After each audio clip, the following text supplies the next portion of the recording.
الحمد للہ رب العالمین والعاقبۃ للمتقین والصلاة والسلام علی اشرف الانبیاء والمرسلین وعلی آلہ وصحبہ اجمعین، اما بعد فاعوذ باللہ السمیع العلیم من الشیطان الرجیم، بسم اللہ الرحمن الرحیم۔ فلینظر الانسان مما خلق من ماء دافق یخرج من بین الصلب والترائب انہ علی رجعہ لقادر یوم تبلی السرائر فما له من قوۃ ولا ناصر والسماء ذات الرجع والارض ذات الصدع انہ لقول فصل وما هو بالهزل انہم یکیدون کیدا واکید کیدا فمہل الکافرین امہلہم رویدا۔ صدق اللہ العظیم۔ اللہم صلی علی محمد وعلی آل محمد کما صلیت علی ابراہیم وعلی آل ابراہیم انک حمید مجید۔ اللہم بارک علی محمد وعلی آل محمد کما بارکت علی ابراہیم وعلی آل ابراہیم انک حمید مجید۔ رب اشرح لی صدری ویسر لی امری واحلل عقدۃ من لسانی یفقہوا قولی۔ محترم حاضرین کرام، بزرگان دین اور میرے عزیز بھائیوں، السلام علیکم ورحمۃ اللہ وبرکاتہ۔ الحمدللہ، اللہ رب العزت کا فضل و احسان کہ اللہ تعالیٰ نے مجھے، آپ کو، ہم سب کو جمعے کی نماز کے لیے جمع فرمایا، اور یہ بہت بڑی نعمت ہے۔ ذالک فضل اللہ یؤتیہ من یشاء، یہ اللہ کا فضل ہے، اللہ تعالیٰ جس کو چاہتا ہے عطا کرتا ہے۔ الحمدللہ، ہمیں اس پر اللہ کا شکر ادا کرنا چاہیے۔ عام طور پر انسان جو ہے وہ اپنے آپ کو پہچانتا نہیں ہے، اور انسان غفلت میں پڑا ہوا ہے، اس کو اپنی تخلیق کا مقصد پتہ نہیں، اس کو یہ نہیں پتا کہ اللہ نے اس کو دنیا کے اندر کیوں بھیجا ہے، what is the purpose of their creation, why Allah subhanahu wa ta'ala sent in this world۔ اور اللہ تعالیٰ نے انسان کو best of the best creation تخلیق کیا اللہ تعالیٰ نے۔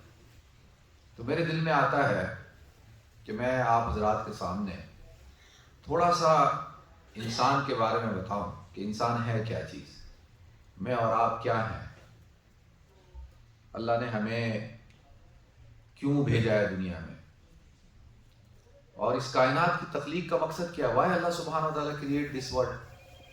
یہ پورا جو نظام ہے یہ کیوں اللہ تعالیٰ نے کریٹ کیا۔ دیکھیں، حدیث میں آتا ہے من لم یعرف النفس لم یعرف اللہ، جو آدمی اپنے آپ کو نہیں پہچانتا وہ اللہ کو بھی نہیں پہچانتا۔ قرآن میں اللہ تعالیٰ نے بڑی وضاحت کے ساتھ اس بات کو بیان کیا کہ فَلْيَنْظُرِ الْإِنسَانُ مِمَّا خُلِقَ، انسان کو چاہیے کہ وہ دیکھے اس کو کس چیز سے پیدا کیا ہم۔ اللہ تعالیٰ نے ہمیں، مجھے اور آپ کو مخاطب کر کے کہا ہے۔ تو انسان کی تخلیق اور یہ کائنات اور یہ جو پورا نظام ہے، میں مختصر وقت میں آپ حضرات کے سامنے اس کو پیش کرتا ہوں۔ سب سے پہلی بنیادی چیز، اللہ تعالیٰ نے اس کائنات کو پیدا کیا، اور اس کائنات کو پیدا کر کے اللہ تعالیٰ نے اس کائنات کا جو خلیفہ بنایا ہے، اس کائنات کا جو پوری کائنات جس کے لیے بنائی ہے وہ حضرت انسان ہے۔ یہ پورا جو نظام ہے، یہ پورا نظام اللہ تعالیٰ نے قائم کیا ہے کس کے لیے؟ انسان کے لیے۔ چاند، سورج، ستارے، زمین، ہوا، فضائیں، سمندر، پہاڑ، ریگستان، حجر، شجر، یا ایھا الناس اعبدوا ربکم الذی خلقکم، اے لوگو اس رب کی عبادت کرو جس نے تمہیں پیدا کیا۔ اور پھر اللہ کہتا ہے کہ اور اس پوری کائنات کو والذی خلق لکم ما فی الارض جمیعا، کہ اللہ تعالیٰ نے جو کچھ زمین کے اندر ہے، خلق لکم ما فی الارض جمیعا، تمہارے لیے پیدا کیا۔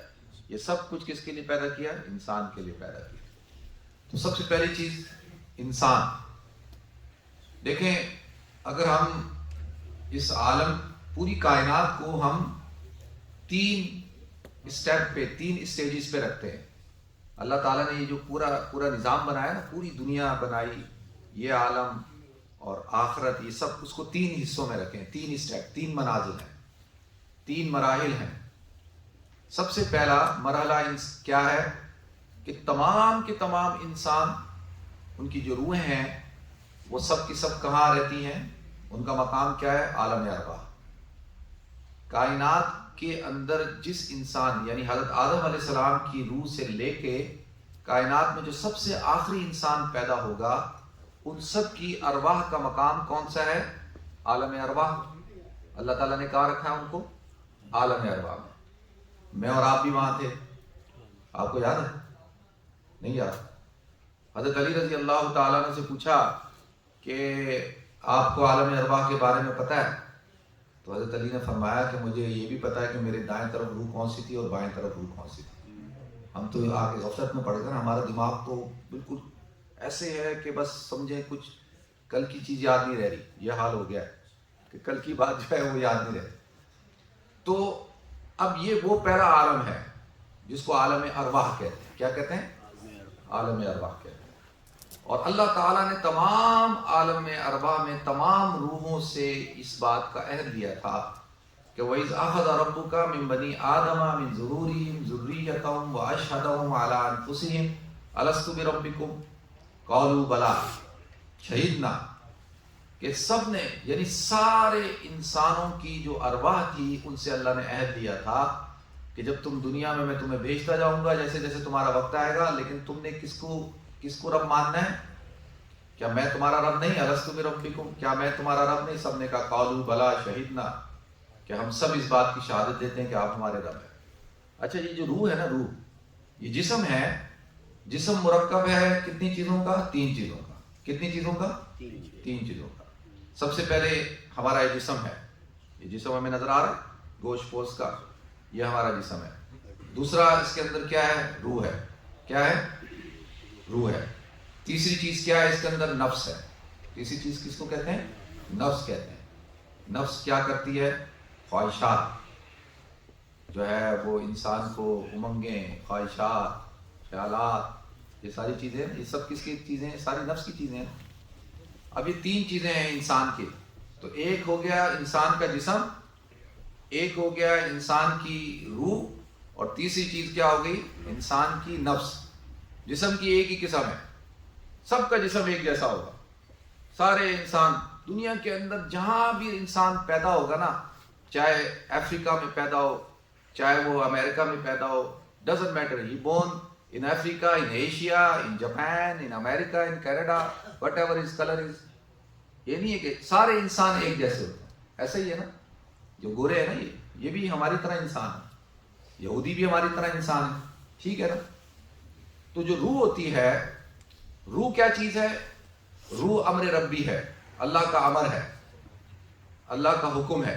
وَيَسْأَلُونَكَ عَنِ الرُّوحِ، یہودیوں نے حضور سے سوال پوچھے تھے، ان میں سے ایک سوال یہ تھا کہ بھئی روح کیا چیز ہے، آپ سے روح کے بارے میں سوال کرتے ہیں۔ وَيَسْأَلُونَكَ عَنِ الرُّوحِ قُلِ الرُّوحُ مِنْ أَمْرِ رَبِّي، روح جو ہے وہ اللہ کا امر ہے، اللہ کا حکم ہے۔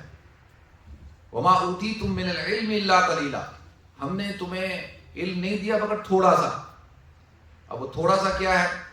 وہ تھوڑا سا اللہ کے رسول صلی اللہ علیہ وسلم کے پاس ہے۔ اس پہ بحث ہو رہی ہے کہ بھئی روح جو ہے وہ پوری فلاسفر نے کتابیں لکھ دی۔ تو اب روح اللہ کا امر ہے، ٹھیک ہے، اور انسان اور نفس۔ تو انسانوں کی روحوں کا مقام کون سا ہوتا ہے؟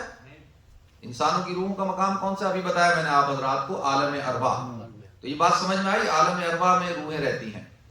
جب اللہ تعالیٰ کسی انسان کی پیدائش کا ارادہ کرتے ہیں تو اللہ تعالیٰ جب اس کے والدین ملاقات کرتے ہیں، اور قرآن میں اللہ تعالیٰ نے پورا اس سلسلے کو بیان کیا کہ وَلَقَدْ خَلَقْنَا الْإِنسَانَ مِنْ صَلَالَةٍ مِنْ طِينٍ، اللہ تعالیٰ کہتے ہیں کہ ہم نے انسان کو چھنچھناتی ہوئی مٹی سے پیدا کیا۔ ثُمَّ جَعَلْنَاهُ نُطْفَةً فِي قَرَارٍ مَكِينٍ، پھر وہ جو نطفہ ہے باپ کا اور ماں کا مل کر ایک جگہ پہ قرار پکڑتا ہے۔ ثُمَّ جَعَلْنَاهُ نُطْفَةً فِي قَرَارٍ مَكِينٍ ثُمَّ خَلَقْنَا النُّطْفَةَ عَلَقَةً فخلقنا العلقة مضغة فخلقنا المضغة عظاما فكسونا العظام لحما ثم انشأناه خلقا آخر فتبارك الله احسن الخالقين۔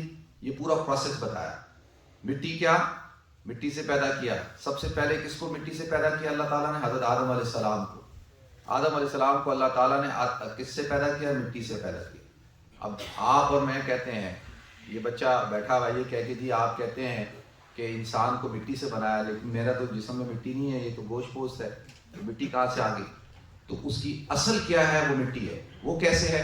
وہ ایسے ہے کہ ہم زمین میں بیج بوتے ہیں، اس بیج سے گندم اگتی ہے، اس گندم سے آٹا بنتا ہے، اس آٹے سے روٹی پکتی ہے، اس روٹی کو انسان کھاتا ہے، اور کھانے کے بعد وہ انسان کے جسم میں جاتی ہے. اس سے پھر کیا چیزیں بنتی ہیں؟ 4 چیزیں بنتی ہیں. سب سے جو اس کا فضول چیز ہوتی ہے خوراک کی، وہ فضلہ بن کے پخانہ بن کے نکل جاتا ہے. دوسرے نمبر پہ جو سب سے اس سے کم درجے کی فضول چیز ہوتی ہے، بیکار چیز ہوتی ہے، اس سے کیا بنتا ہے؟ نزلہ، زکام، فلو، وہ بننا شروع ہو جاتا ہے. تیسرے نمبر میں جو ہے وہ اس سے اس سے تھوڑا سا بہتر چیز سے کیا بنتا ہے؟ خون بنتا ہے. اور پھر اس کے بعد جو پلازما ہوتا ہے نا، بالکل اینڈ کا جو پیور چیز ہوتی ہے، اس سے کیا بنتا ہے؟ مادہ منویہ بنتا ہے. کیا بنتا ہے؟ مادہ منویہ بنتا ہے، اسپرم بنتا ہے. اور اس اسپرم سے جب نر اور مادے کا اسپرم ملتا ہے اور رحم میں قرار پکڑتا ہے، تو اس سے کیا؟ نطفہ، اس کو نطفہ کہتے ہیں. اور اس نطفے سے پھر یہ پورا پروسیس ہوتا ہے.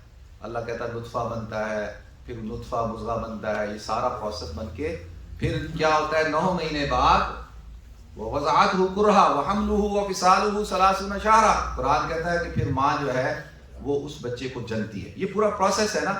تو اصل کیا چیز ہوئی؟ اصل وہ مٹی کا ذرہ جو گندم کے ساتھ چلتا چلتا چلتا چلتا چلتا چلتا کدھر تک پہنچا؟ ہم تک پہنچا. تو انسان کی اصل کیا ہے؟ وہ مٹی سے آیا ہے. اسی لیے جب وہ مرتا ہے تو اس کو کیا کرتے ہیں؟ اس کو مٹی کے اندر ڈال دیتے ہیں، کیونکہ اصل وہاں سے ہے نا. بھائی جب اصل وہاں سے ہے تو اس کو کیا کریں گے؟ ڈالیں گے بھی وہیں پہ. جب ہم مردے کو دفنا رہے ہوتے ہیں تو ہم کیا دعا پڑھتے ہیں؟ مردے کو دفنا کے جب اس کے اوپر مٹی پھینکتے ہیں نا، تو 3 کہتے ہیں نا، سنت ہے 3 مٹھیاں. تو سب سے پہلے کیا کرتے ہیں؟ منها خلقناکم وفیها نعیدکم ومنها نخرجکم تارة اخرى. یہ دعا پڑھتے ہیں نا، منها خلقناکم، تجھے اسی سے پیدا کیا گیا اور تجھے اب دوبارہ اسی کے اندر لٹایا جا رہا ہے، پھر دوبارہ جو ہے تجھے اسی سے اٹھایا جائے گا. تو انسان آیا زمین سے، اللہ تعالیٰ نے اس کی خوراک رکھی زمین کے اندر. انسان جائے گا کدھر؟ زمین کے اندر. اور انسان کدھر سے اٹھے گا؟ زمین سے اٹھے گا. اور روح کہاں سے آئی؟ اللہ کے پاس سے آئی. امر ربی آئی. امر ربی ہے انسان کے جسم میں. جب انسان 4 مہینے کا ہو جاتا ہے ماں کی پیٹ کے اندر، تو اب کیا ہوتا ہے؟ اللہ تعالیٰ جو ہے اس کے اندر روح کو پھونک دیتے ہیں. اور 9 مہینے بعد جب بچہ پیدا ہوتا ہے، اور پیدا ہوتے ہوئے اس کا تعلق روح کے ساتھ مکمل ہوتا ہے، جسم کے ساتھ، اور ہم کہتے ہیں یہ انسان ہے. اور جیسی موت کا وقت آتا ہے اور روح جو ہے اس کے جسم سے علیحدہ ہو جائے، اس کو نکال دیا جائے، تو کیا کہتے ہیں کہ یہ شخص مر گیا. کیوں کہ بھائی اب وہ کہتے ہیں بہترین یار اس کی سب چیزیں ٹھیک ہیں، یہ تو وہی انسان ہے جو تھوڑی دیر پہلے بات چیت کر رہا تھا، تو اب اس کو کیا ہوا؟ کہا کہ نہیں، اب یہ ختم ہو چکا ہے، یہ مر چکا ہے، کیونکہ اس کے اندر روح نہیں ہے. قرآن کیا کہتا ہے؟ اللہ یتوفی الانفس حین موتها والتي لم تمت في منامها فيمسك التي قضى عليها الموت ويرسل الاخرى الى اجل مسمى. کہ جب انسان سوتا ہے، اللہ منظر بیان کرتے ہیں، دیکھو سمجھانے کے لیے اللہ کہتا ہے جب تم سوتے ہو تو سوتے ہوئے میں کیا کرتا ہوں؟ تمہاری روح کو قبض کر لیتا ہوں، روح کو قبض کر لیتا ہوں.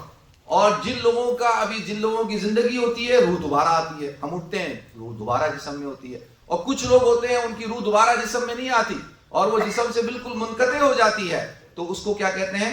اس کو کہتے ہیں موت. تو جیسی روح جسم سے علیحدہ ہوگی مستقل طور پہ، تو اس کو کیا کہا جاتا ہے؟ اس کو کہا جاتا ہے موت. اب یہ شخص کیا ہوا؟ یہ شخص جو ہے وہ مر گیا. دنیا کے اندر اللہ نے اصول یہ رکھا ہے کہ انسان کا جسم جو ہے وہ اصل ہے، روح اس کے تابع ہے. مثال اب کہیں گے کیسے بھائی؟ وہ ایسے کہ جب جسم کو چوٹ لگتی ہے، مثال کے طور پہ ایکسیڈنٹ ہوا، ایکسیڈنٹ ہوتے ہوئے سر پہ چوٹ لگ گئی، برین ہیمریج ہو گیا، سر بالکل زخمی ہو گیا، ختم ہو گیا.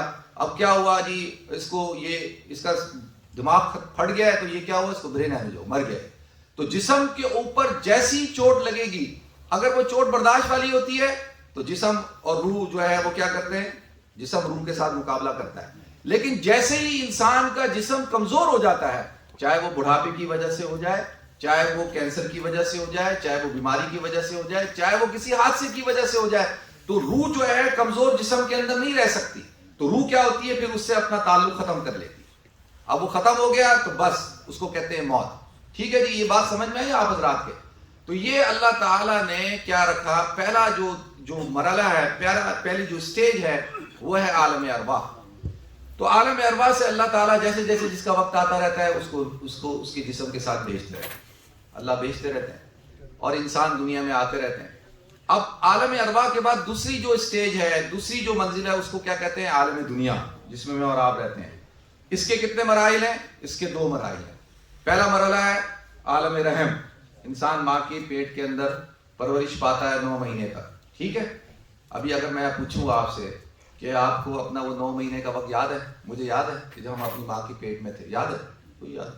کسی کو پتہ ہے؟ کسی کو یاد ہے؟ کچھ پتہ نہیں۔ اگر میں ابھی پوچھوں وہ عالم ارواح میں نہیں پتہ۔ تو جب آدمی دنیا میں آ جاتا ہے تو عالم دنیا کے 2 مراحل ہو گئے، عالم رحم ماں کا پیٹ، اور پھر دنیا کا پیٹ۔ اب اس دنیا کے پیٹ کے اندر جیسے ماں کے پیٹ کے اندر 9 مہینے تک بچہ رہتا ہے، اسی طریقے سے دنیا کے پیٹ کے اندر انسان جو ہے وہ اس کی پھر مختلف ایج ہے، مختلف عمر ہے۔ اور اللہ تعالیٰ نے اب اس کو کیا کیا، انسان کو بتایا نہیں، انسان کو یہ نہیں بتایا کہ تیری ایج کتنی ہے، کسی کو نہیں بتایا، کہ یہ کسی کو پتہ ہی نہیں ہے انسان کو کہ اس نے کہاں مرنا ہے اور اس کی جو ہے اس کی ایج کتنی ہوگی۔ یہ 2 چیزوں سے اللہ نے کیا کیا انسان کو، اور اس میں انسان کی بہتری ہے۔ اگر مجھے بتا دیا جائے کہ عبدالوہاب تمہاری عمر جو ہے 60 سال ہے، تو میں تو 60 سال سے پہلے ہی مر جاؤں گا، تو اچھا ابھی میں نے مر جانا ہے۔ اگر کسی کو بولا جائے کہ بھائی تم نے 1 ہفتے بعد مر جانا ہے، تو وہ 1 ہفتہ تو بعد میں آئے گا، وہ پہلے ہی مر جائے گا۔ ایسے ہی ہے نا، وہ سوچ کے ہی ختم ہو جائے گا۔ یہاں پہ بیماریاں ہیں نا، مختلف بیماریاں ہیں۔ اب جیسے کسی کو کہتے ہیں نا اس کو کینسر ہو گیا ہے، تو وہ بندہ وہ کینسر سے نہیں مر رہا ہوتا، وہ خوف سے ہی مر جاتا ہے۔ وہ کہتا ہے وہ بس، کہتے ہیں نا بہت سارے لوگ سانپ کے ڈسنے سے ہی مر جاتے ہیں، سانپ کے زہر تو بعد میں اثر کرتا ہے، وہ اتنا خوف میں مبتلا ہوتے ہیں کہ وہ اسی میں کہ بس اب میں مر جاؤں گا۔ تو اللہ نے یہ ہمارے لیے رکھا کہ ہمیں بتایا ہی نہیں ہے۔ اور وَعِندَهُ مَفَاتِحُ الْغَيْبِ لَا يَعْلَمُهَا إِلَّا هُوَ، یہ تو اللہ کے غیوب کے معاملات ہیں، اللہ نے ان کو کیا کیا ہے، پوشیدہ رکھ دیا ہے۔ ٹھیک ہے جی، اب دنیا کے اندر انسان 63 سال 70 سال زندگی گزارتا ہے، یہ عالم دنیا ہے۔ اور یہ جو 63 سال کا جو عرصہ ہے، اس عرصے کے اندر جو ہے وہ انسان کی زندگی کے 3 ادوار ہوتے ہیں۔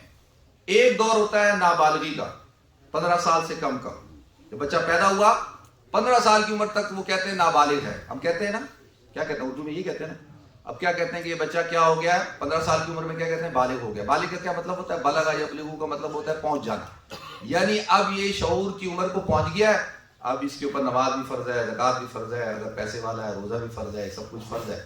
اور اب اگر اس کا انتقال ہوگا تو یہ اس سے اکاؤنٹیبلٹی ہوگی، اس سے پوچھا جائے گا۔ اسی طریقے سے اگر نابالغی میں اگر کوئی بچہ انتقال کر جاتا ہے، چاہے وہ یہودی کا بچہ ہو، چاہے وہ نصرانی کا بچہ ہو، چاہے وہ ہندو کا ہو، بدھسٹ کا ہو، اللہ تعالیٰ اس کے ساتھ حساب کتاب نہیں کرتے، کیونکہ وہ تو نابالغ ہے، اس کو کیا پتا کہ توحید کیا ہے، رسالت کیا ہے، آخرت کیا ہے۔ تو اگر اللہ اس سے پوچھے تو اس پہ علماء کی پوری بحث ہے کہ وہ اپنے والدین کے تابع ہوتا ہے یا کس چیز کا ہے، تو اس میں ہے کہ نہیں، وہ والدین، بہت سے علماء کہتے ہیں کہ یہ جو وَيَطُوفُ عَلَيْهِمْ وِلْدَانٌ مُخَلَّدُونَ، کہ جو وہ قرآن کہتا ہے نا کہ ولدان ہوں گے جنت کے اندر تمہاری خدمت کے اندر، تو یہ وہ بچے ہوں گے جو غیر مسلموں کے بچے ہوں گے، ان کے اوپر کوئی پنشمنٹ نہیں ہے۔ محل کے اندر اگر آپ رہ رہے ہیں اور آپ کے ساتھ آپ کا ملازم بھی رہ رہا ہے تو رہ تو دونوں محل میں رہے نا، جو آپ کھا رہے ہیں اس سے اچھا وہ کھا رہا ہوگا، جو گاڑی آپ کے پاس ہوگی ڈرائیور وہی گاڑی چلاتا ہے نا، ایسے ہی ہے نا، وہ بھی تو مزے کر رہا ہوتا ہے، زیادہ مزے وہ کر رہے ہوتے ہیں، ایسے ہی ہے، وہ تو بیمار ہو جاتے ہیں، وہ تو کہتا ہے میں تو یہ نہیں کھا سکتا، اتنا کھانا پکتا ہے، کھاتے کون ہے بتائیں، کون کھاتے ہیں، سارے ملازم کھا رہے ہوتے ہیں، تو وہ جنت کے اندر ہوں گے، کیونکہ اس میں پوری بحث ہے کہ اللہ کہتا ہے جنت کے اندر یہ لڑکے ہوں گے، تو یہ لڑکے کون ہوں گے، یہ بچے کون ہوں گے، یہ وہ بچے ہوں گے۔ تو یہ اللہ کہتا ہے میں ظالم نہیں ہوں، میں ظلم نہیں کرتا۔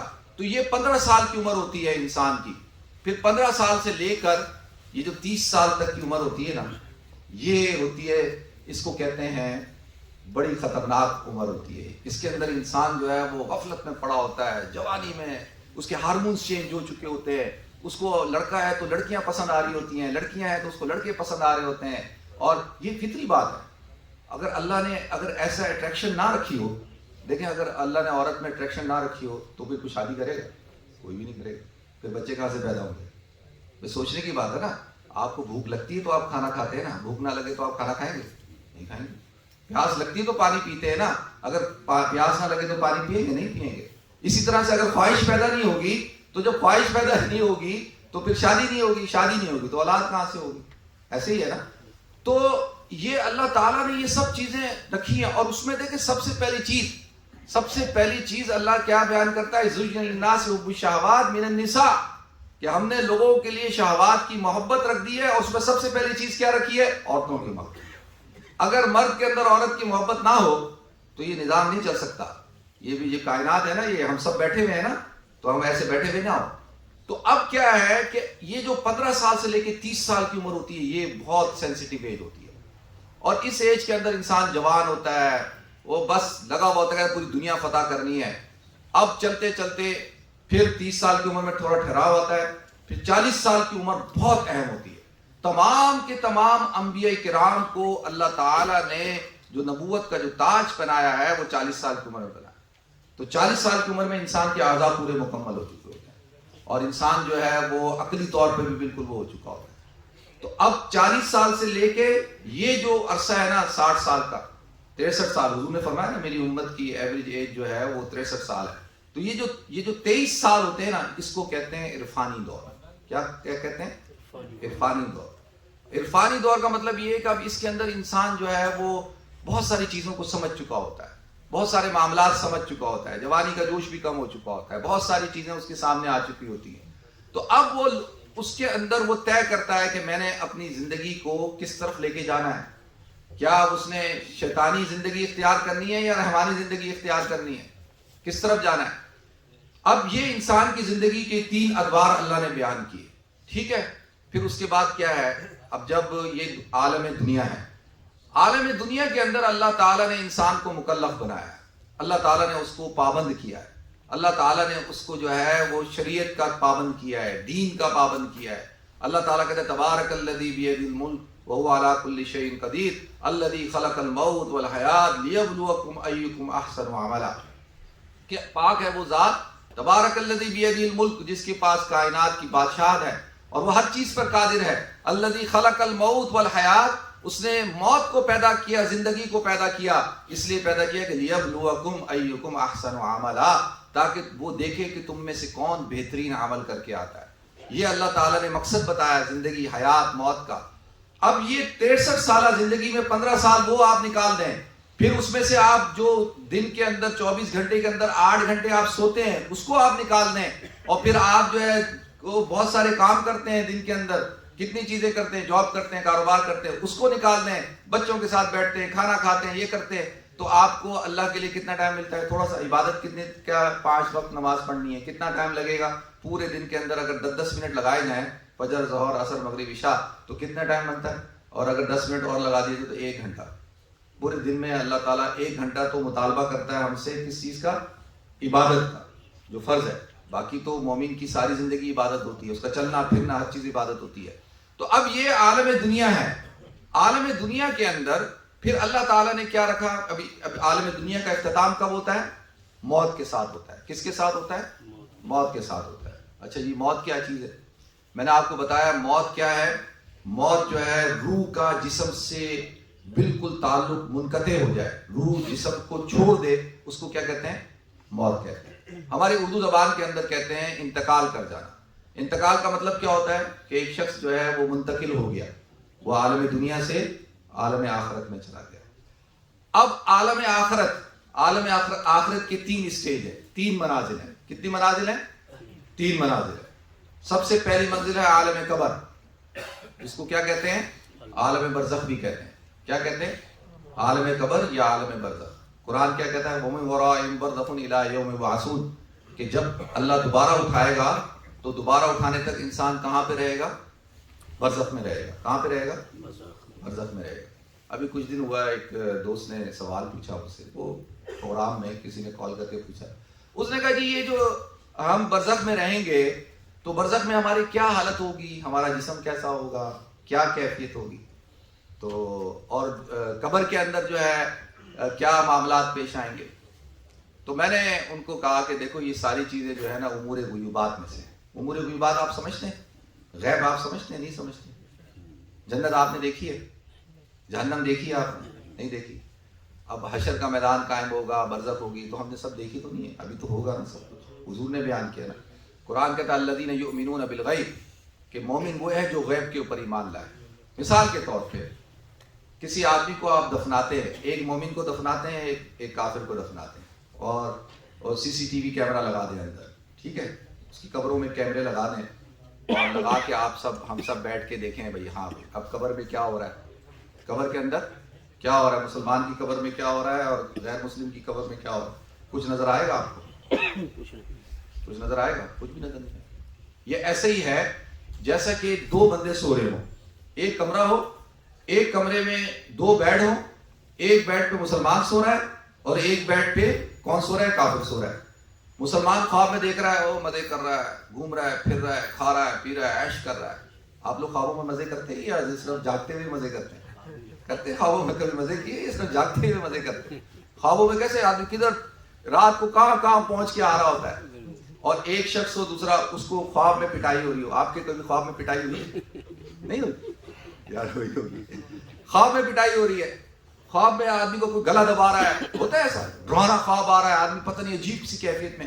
اب وہ دونوں سو رہے ہیں، میں اور آپ کھڑے ہوئے باہر دیکھ رہے ہیں، ان کو کیمرے لگے ہوئے، ہم دونوں بیٹھ کے سی سی ٹی وی سے دیکھ رہے ہیں.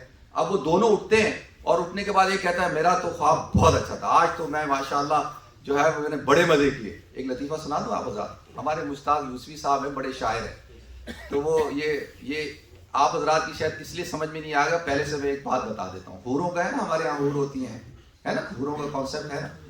تو مشتاق یوسفی صاحب جو ہے وہ بہت سخت بیمار ہو گئے، اور ان کو جو ہے وہ اتنے بیمار ہوئے کہ بخار میں غش، وہ بیہوش ہو.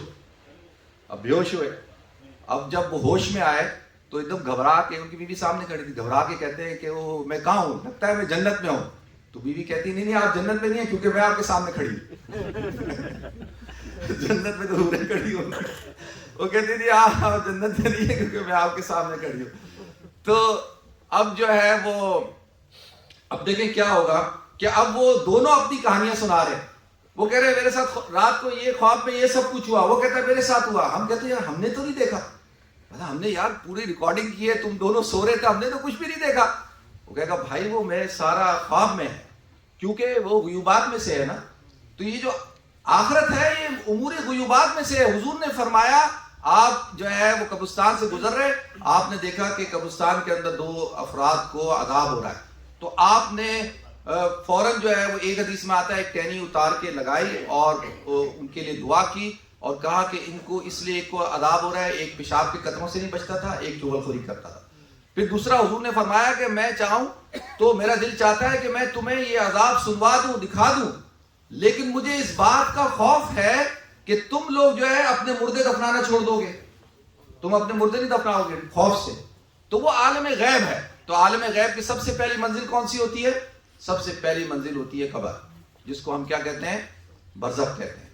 اب جو برزخ ہے، برزخی حیات، جب ایک انسان نیک ہوتا ہے، ایک انسان گناہگار ہوتا ہے، ایک مومن ہوتا ہے، ایک کافر ہوتا ہے. مومنوں میں بھی دو قسمیں، گناہگار ہوگا، نیکوکار ہوگا. تو جو تو نیکوکار ہوتے ہیں ان کو اللہ تعالیٰ کہاں پہ رکھتا ہے؟ اعلیٰ علیین کے اندر. ان کا مقام کہاں پہ ہے؟ اعلیٰ علیین کے اندر. اور جو گناہگار ہوتے ہیں ان کا مقام کیا ہے؟ ان کا مقام جو ہے سجین کے اندر ہے. کہاں پہ؟ سجین کے اندر. ان کو وہاں پہ قید کر دیا جاتا ہے. اور یہ لوگ کب تک وہاں رہیں گے؟ اچھا اب اس کی مثال، لوگ کہتے ہیں بھئی ابھی حشر تو قائم ہوگی، جنت تو ابھی ہونی ہے، جنت کا تو فیصلہ بعد میں ہوگا، تو اب کیا یہ جو ان کے ساتھ معاملات کیا پیش آئیں گے؟ ایک صحابی ہے اللہ کے رسول صلی اللہ علیہ وسلم کے پاس، کہا یا رسول اللہ قیامت کب آئے گی؟ حضور نے فرمایا تم نے کیا تیاری کی ہے قیامت کی؟ تو تیاری کی تو قیامت کا انتظار کر رہے ہو. تو پھر کہا کہ یہ تو اللہ جانتا ہے، اللہ کو پتہ ہے کب آئے گی. پھر حضور اکرم صلی اللہ علیہ وسلم نے ارشاد فرمایا دیکھو من ماتا قامت قیامتہ، کہ جس شخص کا انتقال ہو گیا اس کی قیامت قائم ہو گئی. اب مثال کے طور پہ ایک شخص ہے، اس کے بارے میں اعلان ہو جائے کہ بھئی وہ کامیاب ہے اور اس کو جو ہے اعزاز دیا جائے گا، سرٹیفکیٹ دیا جائے گا. وہ کب دیا جائے گا؟ 1 مہینے بعد دیا جائے گا، 2 مہینے بعد دیا جائے گا. لیکن ابھی سے اس کا احترام کیا جائے، اکرام کیا جائے. مثال کے طور پہ ایک شخص کے بارے میں اعلان ہو جائے کہ یہ مستقبل کا وزیر اعظم ہے یا مستقبل کا ولی عہد ہے، تو لیکن اس کا پروٹوکول اسی وقت سے شروع ہو جاتا ہے نا کہ بھائی ابھی اس کو تو اتنا بڑا اعزاز مل گیا ہے، اس کا احترام کرو. وہی پروٹوکول ملتا ہے نا اس کا کہ ابھی تو پراپر جو ہے تاج پوشی تو ابھی کنگ چارلس کی بھی مئی میں ہونی ہے، تو اس سے پہلے ہی جو ہے پروٹوکول شروع ہو جاتا ہے نا. تو آپ کہتے ہیں نہیں ابھی تو اس کو وہ عہدہ ملا نہیں اور آپ ابھی سے نہیں، کیونکہ اس کو ملنے والا ہے، اس کے بارے میں فیصلہ ہو چکا ہے. تو آخرت کے اندر جو نیکوکار ہوتے ہیں ان کے ساتھ وہی پروٹوکول شروع ہو جاتا ہے. حدیث میں آتا ہے کہ القبر روضۃ من ریاض الجنہ وحفرۃ من حفرۃ النار، کہ اللہ تعالیٰ نے قبر کو جنت کے باغوں میں سے ایک باغ بنایا ہے، جہنم کے گھڑوں میں سے ایک گھڑا ہے. حدیث میں آتا ہے کہ قبر کو کشادہ کر دیا جاتا ہے اور جنت کی کھڑکیوں کو کھول دیا جاتا ہے، اور جو ہے وہ ویسے ہی اس کے وہ خوش ہو رہا ہوتا ہے کہ بھئی اس کو دکھایا جاتا ہے کہ دیکھ تیرا یہ مقام ہے اور تو نے جو ہے اس کے اندر جانا ہے. تو وہ خوشی ہو زبردست مسرور. اور جو ہے جو گناہگار ہوتا ہے اس کو جہنم کی کھڑکیاں کھول دی جاتی ہیں، جہنم دکھائی جاتی ہے اور اس کو بولا جاتا ہے یہ دیکھ تیرا یہ مقام ہے، تو نے وہاں جانا ہے، اب تو انجام دیکھے گا. تو وہیں سے کیا ہوتا ہے، جس آدمی کو جو ہے سزائے موت دے دی جائے تو اس کو کیا محل میں رکھتے ہیں، 5 اسٹار ہوٹل میں رکھتے ہیں. اس کو کہاں لے جا کے رکھتے ہیں؟ کال کوٹری کے اندر. بھائی ابھی تو اس کو سزائے موت نہیں ہوئی، اسی وقت سے اس کے ساتھ ویسا ہی معاملہ شروع ہو جاتا ہے. تو یہ اس کو کہتے ہیں برزخی زندگی. تو برزخی زندگی کے بعد جب وہ قرآن کہتا ہے کہ پھر ایک دن ایسا آئے گا کہ اللہ تعالیٰ اس پورے عالم کو ختم کر دے گا، پوری کائنات کو ختم کر دے گا. وَنُفِخَ فِي الصُّورِ فَصَعِقَ مَن فِي السَّمَاوَاتِ وَمَن فِي الْأَرْضِ إِلَّا مَن شَاءَ اللَّهُ. پھر ثُمَّ نُفِخَ فِيهِ أُخْرَىٰ فَإِذَا هُمْ قِيَامٌ يَنظُرُونَ. پھر دوبارہ پہلا سور پھونکا جائے گا، پوری کائنات ختم، سب کچھ ختم، موت کو بھی موت آ گئی، سب ختم. اور پھر دوبارہ سور پھونکا جائے گا اور دوبارہ سے جو ہے فَإِذَا هُمْ قِيَامٌ يَنظُرُونَ، اور لوگ اپنی قبروں سے کھڑے ہوں گے. حضور نے فرمایا کہ میں سب سے پہلا شخص ہوں گا جو اپنی قبر سے اٹھوں گا، اور میرے دائیں طرف حضرت ابوبکر ہوں گے، دائیں اور بائیں طرف حضرت عمر ہوں گے، اور پھر اہل بقی اٹھیں گے، پھر اہل بقی کے بعد جنت المعلی، اور پھر جو ہے وہ باب الرحمہ جو فلسطین کے قبرستان، اور سارے جو ہے انبیاء سب اپنی اپنی قبور سے اٹھیں گے. اور وہ کیا ہوگا؟ اب حشر کا میدان. حشر کے میدان کے کتنے ہو گئے؟ 3 اسٹیج ہوں گے. میدان قائم ہو گیا، سب کھڑے ہو گئے. اب سب سے پہلے کیا ہوگا؟ سب سے پہلے ہوگا وَنَضَعُ الْمَوَازِينَ الْقِسْطَ لِيَوْمِ الْقِيَامَةِ فَلَا تُظْلَمُ نَفْسٌ شَيْئًا وَإِنْ كَانَ مِثْقَالَ حَبَّةٍ مِّنْ خَرْدَلٍ أَتَيْنَا بِهَا وَكَفَىٰ بِنَا حَاسِبِينَ. اب اوزان لگایا جائے گا، اوزان لگایا جائے گا، سب کا معاملہ کیا جائے گا. وَلَا تَزِرُ وَازِرَةٌ وِزْرَ أُخْرَىٰ، کسی کے اوپر کوئی ظلم نہیں ہوگا. اور اعلان کیا جائے گا کہ فلاں ابن فلاں قد ثقلت موازینہ وسعید سعادۃ لا یشقی بعدہ ابدا، کہ فلاں ابن فلاں جو ہے وہ کامیاب ہو گیا اور یہ اب کبھی ناکام نہیں ہوگا، کیونکہ اس کے اوزان بھاری ہو گئے. اور اس کو جنت کا تاج پہنایا جائے گا، جنت کا لباس پہنایا جائے گا، اور اس کے بارے میں داخلہ ہوگا کہ اس کو اب کیا کرو، فیصلہ ہوگا اس کو جنت میں داخل کر دو. پھر اسی طریقے سے جو بدبخت ہوگا اس کے بارے میں کیا اعلان ہوگا؟ فلاں ابن فلاں قد خفت موازینہ وشقی شقاوۃ لا یسعی بعدہ ابدا، کہ فلاں ابن فلاں جو ہے اس کے اوزان ہلکی ہو گئے اور یہ محروم ہے اور یہ شقی ہے، اور اس کو کدھر داخل کر دو؟ جہنم میں داخل کر دو. قرآن کیا کہتا ہے؟ وسیق الذین کفروا الی جہنم زمرا حتی اذا جاؤوها فتحت ابوابها وقال لهم خزنتها الم یأتکم رسل منکم یتلون علیکم آیات ربکم وینذرون لقاء یومکم ھذا قالوا بلی ولکن حقت کلمۃ العذاب علی الکافرین قیل ادخلوا ابواب جہنم خالدین فیہا فبئس مثوى المتکبرین. ان کے بارے میں کیا فیصلہ ہوگا؟ ان کو جہنم میں داخل کر دو، اور یہ برا ٹھکانہ ہے کس کے لیے؟ متکبرین کے لیے.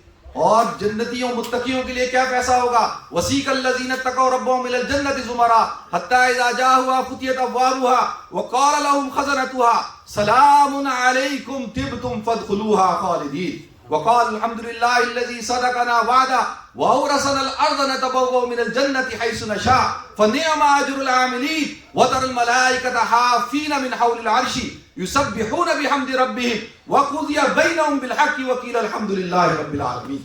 اور قرآن دوسری جگہ کیا کہتا ہے کہ جب جنتی جنت کے اندر داخل ہو جائیں گے تو ان کا آخری کلام کیا ہوگا؟ وآخر دعواہم ان الحمد للہ رب العالمین. تو اب کیا ہو گیا؟ فیصلہ ہو گیا.